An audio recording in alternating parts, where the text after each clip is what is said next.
dia, meus amigos, como vocês estão? Chegando agora aqui no laboratório. E uma 3070, já passou aqui em um teste inicial, desde ontem, noite, madrugada, aqui em teste, tudo ok.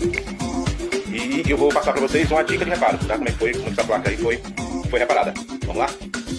Então eu vou iniciar esse vídeo aqui com uma técnica bem avançada, tá? Para o técnico mais avançado de reparo em placa de vídeo, que é uma técnica de injetar uma tensão para encontrar um curto, só que em uma situação bem atípica, tá? Que se a pessoa não observar o que eu vou passar aqui, essa dica aqui, o pulo do gato, provavelmente ele talvez não encontre um curto, ou pior, queime a placa de vídeo de vez, tá?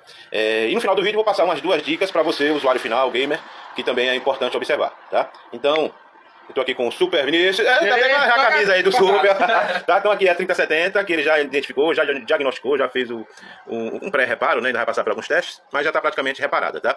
Então a situação dessa placa é um curto nos 12 volts, né, Vinícius? Isso mesmo. Tá, e esse curto, na entrada aqui, essa placa tem até o conector, um padrão diferente, ela tem até um adaptadorzinho, né? Pra você ligar no padrão do PCI Express, tá? Mas enfim, ela tá com curto nos... Eita, meu Deus.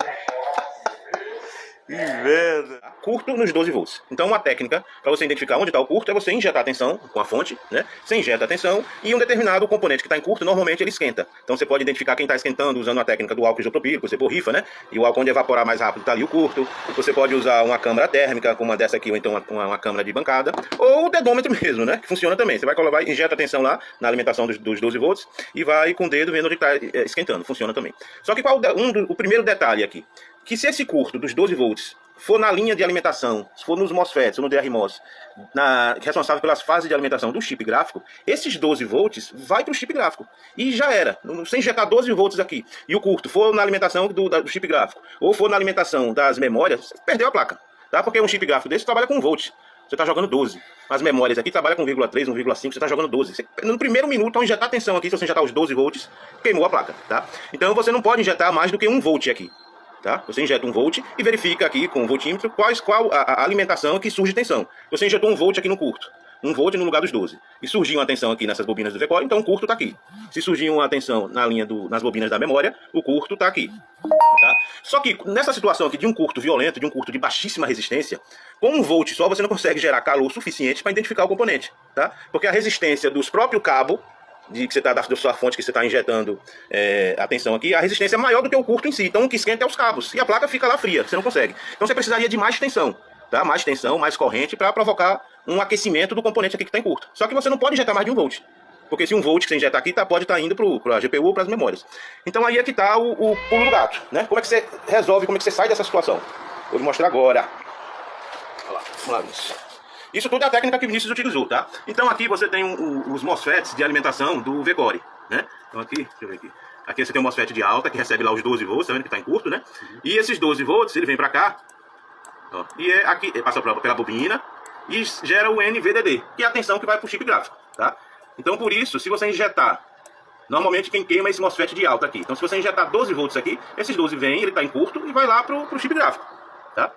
Então por isso você tem que injetar 1 volt. Mas se um curto for muito violento, com 1 volt, esse cara aqui não vai aquecer, com 1 volt só. Então o que você faz? Você muda a referência do terra. Então a ponta negativa da sua fonte que você está injetando, que normalmente você usa a carcaça, né? Usa um ponto negativo da placa, né, para injetar a tensão. Essa ponta preta, que você vai injetar a tensão, você coloca na bobina da fase, nesse lado aqui da bobina. Ó. Você coloca aqui, tá? Então a ponta preta vai na bobina da fase, a ponta preta vai aqui, e a ponta vermelha, sim, vai no conector dos 12 volts. Aí você pode injetar até os 12 volts. Por quê? O que acontece? Os 12 volts, ele entra aqui, vai entrar aqui, vai vir por aqui, se tiver em curto, né? Só que os 12 volts, antes de chegar na GPU, ele vai chegar aqui na bobina e vai pro terra, porque você está com terra, você está aterrando aqui. Tá? Então o caminho dos 12 volts fica curto, né? Ele entra aqui no dreno do MOSFET e já vai pro terra. Então você identifica exatamente qual é o MOSFET que está ruim, porque você vai injetar 12 volts, tá? Uma corrente maior, e provavelmente você já vai conseguir identificar qual o componente está esquentando, sem colocar em risco de jogar uma sobretensão lá na GPU ou no circuito da memória. Então a referência do terra não é mais o negativo da placa, e sim as bobinas lá da fase. Aí você pode injetar 2, 3, 5, 12, o que for suficiente para identificar o curto, tá? E as duas dicas final, agora aqui já para o usuário final, dentro desse problema aqui, é o seguinte, então assim, a sua placa deu um defeito, procure uma placa de vídeo, né? Mais especificamente, procure um especialista. Porque você, como você viu aqui, tem muito detalhe. Então se você pegar essa sua placa, deu aqui uma 3070, né? Você entregar para um... Não, o cara é bom de eletrônica, é um técnico bom, mas é de TV e tal, não é o dia a dia dele aqui, não é um especialista em placa de vídeo. Então assim, em menos de 1 minuto, se ele injetar 12 volts numa linha de curto numa linha que está em curto e que essa linha de 12, que seria algo meio óbvio, ele perdeu a placa de vídeo. Tá? Você queimou lá a GPU, ele pode até identificar o curto, vai trocar o componente, mas a placa de vídeo não vai funcionar porque o chip gráfico queimou. Então procure sempre levar a sua placa para um especialista, para quem trabalha no dia a dia com placas de vídeo. Tá? E a outra dica é justamente essa aqui. Então, assim, essa placa aqui em curto nos 12 volts, quando ela está lá no seu computador, o computador liga e desliga de imediato, porque a sua fonte ATX do PC, ela entra em proteção, ela percebe o curto, entra em proteção e desliga. Tá? Então, toda vez que você liga o computador liga e desliga, liga e desliga. E se isso está ocorrendo, não insista, encaminhe logo o seu computador para uma assistência técnica, tá? Porque toda tentativa dessa de ligar, seja por milissegundos, a sua GPU está recebendo lá aqueles 12 volts. Tá? Porque o curto passa a ser a GPU, já que o MOSFET que alimenta a GPU está em curto, aí aquela baixa resistência passa a ser da GPU. Então os 12 vai direto para a GPU. E cada tentativa que você faz lá no botão do seu computador, seja por milissegundos, até a fonte entrar em proteção, você está jogando 12 volts onde deveria ser 1 volt, podendo dar fim definitivo na sua placa de vídeo. Então não insista. Nesse tipo de problema, você não, pode ser um curto também na placa-mãe, e essa tensão dos 12 pode estar indo para o seu processador. Então essa situação, ligou, o computador liga e desliga, tá? Você não insiste, encaminhe logo para a assistência técnica, que ele pode identificar o curto e não ter afetado ainda o seu chip gráfico ou o seu processador do seu computador. Tá joia? Então fique ligado aí no canal para mais dicas. Até mais.